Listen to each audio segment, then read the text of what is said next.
Hello everyone, welcome back to explain TV. कैसी तेरी गुदगर्जी के एपिसोड 19 के साथ हम हाजिर हैं। एपिसोड की स्टार्टिंग होती है और पुलिस वालों को दिखाते हैं जो किसी आदमी को शेरू की फोटो दिखाकर उसके बारे में पूछगिछ कर रहे होते हैं। वो आदमी शेरू के बारे में सब कुछ बता देता है तो पुलिस उसे ढूंढने चले जाती है। शमशेर और महक को एक रेस्टोरेंट में दिखाते हैं। वो लोग खाना ऑर्डर कर रहे होते हैं तो कुछ लोग उनको देखकर उनकी पिक्चर्स बनाने लग जाते हैं। शमशेर उठकर उनके पास जाता है और उन्हें कहता है कि हम आपके लिए पोज बनाते हैं, आप पास आके हमारी पिक्चर्स बना लें। सब लोग उनको देखने लग जाते हैं। शमशेर पूछता है कि किसी और को पिक्चर्स बनानी है तो वो भी महक कहती है कि मेरा तमाशा क्यों बना रहे हो। तो शमशेर गुस्से में उधर से उठ के महक को अकेले छोड़ के चले जाता है। थोड़ी देर घूमने के बाद वापस आता है उसी रेस्टोरेंट में महक को देखने, तो महक वहाँ नहीं होती। मैनेजर बताता है कि वो उठ चली गई है। फिर शमशेर चले जाता है। महक के पेरेंट्स को दिखाते हैं। उधर महक आ जाती है, अपने पेरेंट्स से मिलती है और उन्हें बताती है कि मैं बिल्कुल ठीक हूँ। शमशेर अपनी माँ को कॉल करके महक के बारे में पूछता है। फिर वो महक के घर आता है जिधर उसको एहसन मिलता है। वो दोनों बातें करते हैं। जब वो अंदर आता है तो महक उसको देखता है और उस पर गुस्सा करता है और महक को खींचकर बाहर ले आता है। एहसन उनको देख रहा होता है। घर का आकर शमशेर उसको बोलता है और पेरेंट्स के घर जाने से मना करता है। महक उसको बातें सुनाती है और कहती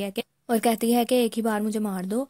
तो शमशेर कहता है कि मैं तुम्हें और तुम्हारी सारी फैमिली को मार दूंगा और चले जाता है। फिर पुलिस शेरू को पकड़ के ले आते हैं। कॉलेज में निदा की फ्रेंड्स महक और शमशेर के बारे में बातें करती हैं और निदा का मजाक करती हैं। ऐसा निदा को लेने आता है। निदा अपने दोस्तों को बोलती है। निदा एहसन को बाइक पे लेने आने की वजह से बोलती है और उन रास्ते में उनकी बाइक खराब हो जाती है। फिर तारा अपने पेरेंट्स से महक और शमशेर के बारे में बात कर रहा होता है और कह रहा होता है कि या तो महक को एक्सेप्ट कर लें या उसका कोई फैसला कर लें। उसकी माँ कहती है कि हमें एक्सेप्ट कर लेना चाहिए। तो उधर शमशेर आ जाता है। शमशेर का बाप उसको बातें सुनाता है तो शमशेर कहता है कि आप सबको उसको एक्सेप्ट करना पड़ेगा और वो उधर से चले जाता है।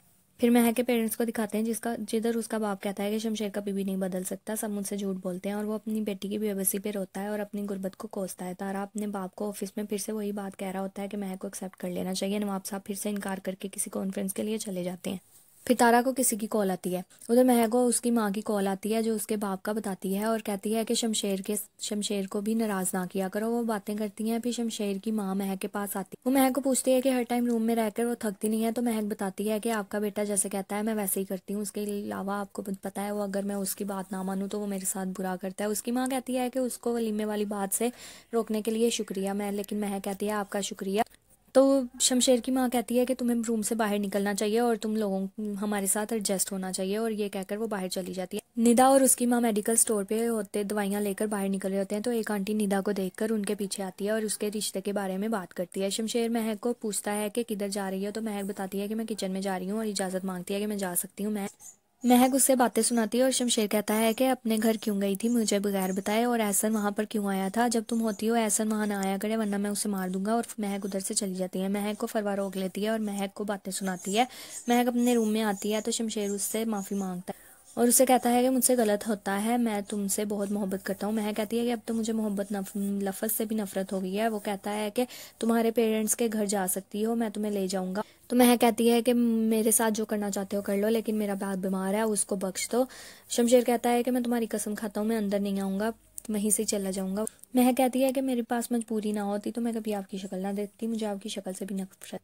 फिर तारा को दिखाते हैं जो पुलिस स्टेशन आता है। शमशेर महक को लेके जा रहा होता है। रास्ते में तारा की गाड़ी को देखकर वो भी पुलिस स्टेशन उतर जाता है। तारा शेरू से के पास आता है और उसे पूछता है कि तुम्हें बाबा साहब ने किसे मारने का हुक्म दिया था। तो शेरू कहता है कि मालिक ने मुझे उसी लड़की को मारने का हुक्म दिया था जो आज शमशेर साहब की बीवी है। तारा नहीं मानता, वो कहता है तुम झूठ बोल रहे हो। तो शेरू कहता है कि मैं अपने बेटे से बहुत प्यार करता था और वो मर गया, इसलिए अब मैं झूठ नहीं बोल सकता, मैं हमेशा सच बोलूंगा। शेरू उनको सारा किस्सा बताता है लेकिन कहता है कि वो बच गई इसीलिए मैं छुपता फिरा हूँ, क्योंकि मुझे पता है कि शमशेर साहब ने मुझे ढूंढ के सच उगलवा लेना है और मालिक मुझे फिर जिंदा नहीं छोड़ेगा। तारा ये बातें सुनकर बाहर निकलता है तो शमशेर बाहर खड़ा होता है। जैसे ही शमशेर गुस्से से पीछे की तरफ पलटता है तो पीछे महक खड़ी होती है और ड्रामा वहीं पे खत्म हो जाता है। इसका मतलब है कि उन्होंने सब कुछ सुन लिया। अब देखते हैं अगली किस्त में क्या होगा। शमशेर और तारा क्या करेंगे, मिलके अपने बाप से बदला लेंगे या नहीं लेंगे, और महक शमशेर के साथ अच्छी होती है या नहीं होती है। इस बारे में जानने के लिए आप हमारी वीडियोस को देखते रहेंगे। हमारी वीडियोस को लाइक करें, चैनल को सब्सक्राइब करें और बेल आइकन को प्रेस करें ताकि आपको इस तरह की और वीडियोस मिलती रहें। Thank you.